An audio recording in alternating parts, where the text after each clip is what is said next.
We're joined by Keven Lindemann, head of the SNL Real Estate Group. Kevin, thanks for joining us. Happy to be here.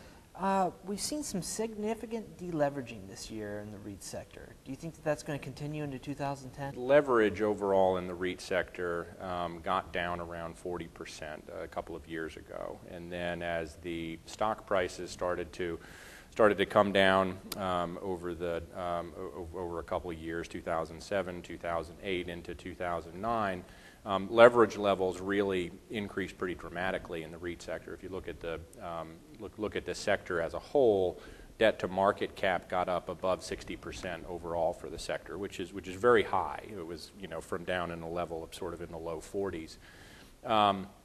Since that time, with the recovery in the stock prices that we've seen since the second week in March, with companies able to do successful equity offerings, we've gotten leverage levels back down, I think, to more manageable levels. But it's really dependent on whether investors continue to want to invest in new REIT equity and whether the debt capital markets open up.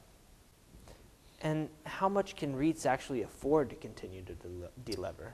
Despite issuing equity at levels that are technically dilutive and probably below what they consider to be their net asset value, that there are some benefits in that it gives them some more stability.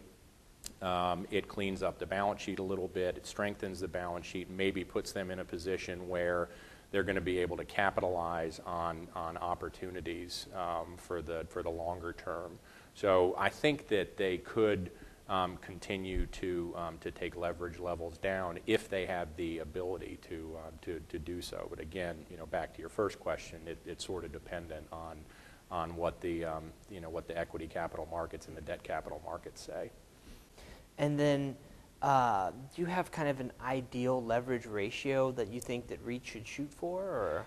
Maybe going forward, leverage levels sort of down in the 35% might be more palatable and might be more sustainable. I think that at the end of the day, the market's going to determine that, and that if there is evidence that REITs that operate at lower debt levels are rewarded in the market with a higher valuation, I think that REITs will trend that way.